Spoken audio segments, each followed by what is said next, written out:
China की tank sir Kailash ridge पर आ रही थी। सदन को गुमराह करने की कोशिश न करें। सम्मानीय सदस्य ने कहा वो सत्य नहीं है। एलिगेशन लगाने से पहले यहाँ पर उनको चेतावनी देनी पड़ती है माननीय अध्यक्ष, 24 घंटा पहले। अध्यक्ष महोदय, चीन का सवाल बहुत सेंसिटिव है, तो मैं समझता हूँ लीडर ऑपोजिशन को पढ़ देना चाहिए। इस वीडियो को देखने के बाद अगर अभी तक आप नहीं समझ पाए हैं कि राहुल गांधी के किस बयान के बाद उनकी किस बात को लेकर इतनी गहमा गहमी हुई है, तो इसको हम आसान तरीके से समझा देते हैं। दरअसल राष्ट्रपति के अभिभाषण पर चर्चा के दौरान सदन में राहुल गांधी ने पूर्व सेना प्रमुख मनोज नरवणे की किताब का जिक्र किया और इस किताब के हवाले से उन्होंने कहा कि इस किताब में जिक्र है कि चीन की सेना डोकलाम में भारतीय सीमा के पास टैंक लेकर पहुंच गई थी और उनकी इस बात को बोलते हुए ही रक्षा मंत्री राजनाथ सिंह ने उनकी इस बात को खंडन किया। वहां पर उन्होंने टोका और इसके बाद सिर्फ रक्षा मंत्री राजनाथ सिंह ही नहीं बल्कि गृह मंत्री अमित शाह ने भी उनको वहां पर टोका।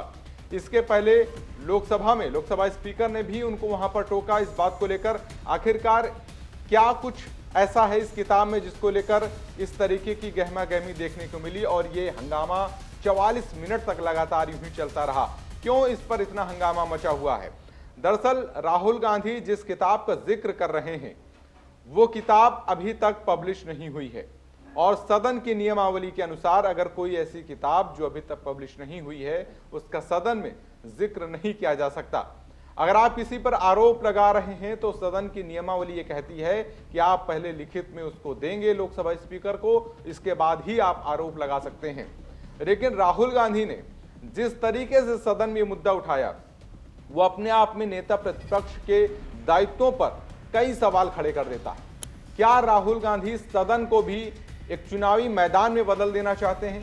क्या राहुल गांधी को लगता है कि सदन में जो कुछ मन में आए वो बोल देना चाहिए? क्या राहुल गांधी सदन की गरिमा का भी ध्यान नहीं रखते हैं? क्या राहुल गांधी जिस तरीके से पहले भी सदन में अपनी कई घटनाओं को लेकर लगातार ट्रोल होते रहे हैं, क्या उनसे अभी तक सबक नहीं ले रहे हैं? ये तमाम वो सवाल हैं जिनके जवाब खुद कांग्रेस को तलाशने होंगे, जिनके जवाब खुद राहुल गांधी को तलाशने होंगे।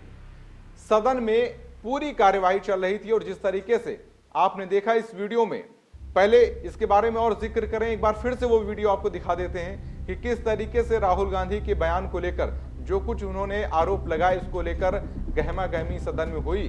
न सिर्फ रक्षा मंत्री राजनाथ सिंह बल्कि पूरे सदन में इस बात को लेकर हंगामा हुआ। अमित शाह ने उनको 2-3 बार इस बात को लेकर टोका, लोकसभा स्पीकर उनको लगातार बार-बार इस बात को लेकर टोकते रहे, लेकिन इसके बाद भी ना तो उन्होंने लोकसभा स्पीकर की बात को मानना जरूरी समझा, ना ही गृह मंत्री की टोका टोकी को उन्होंने जरूरी समझा, सिर्फ अपनी बात कहना जरूरी समझा। वो भी उस बात को लेकर अड़े रहे जिसका जिक्र नियमावली में नहीं है, जिसका जिक्र सदन की नियमावली के अनुसार नहीं है।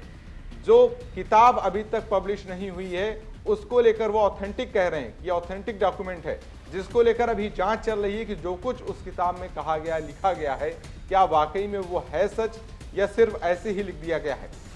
यहां तक कि मनोज नरवणे ने भी अभी तक इस बात को लेकर कोई बयान नहीं दिया है। वो भी इस बात को लेकर शांत हैं कि जब तक पूरी तरीके से किताब पब्लिश नहीं हो जाती है, उसमें जो कुछ तथ्य दिए गए हैं वो जांच नहीं हो जाती, सत्य हैं, तब तक कुछ बोलना उन्होंने जरूरी नहीं समझा। उसके बाद भी राहुल गांधी ने जिस तरीके से मुद्दा उठाया ये कई सवाल खड़े कर देता है कि आखिरकार इसके लिए उनको कौन प्रेरित कर रहा है। आप भी पहले ये वीडियो देख लीजिए।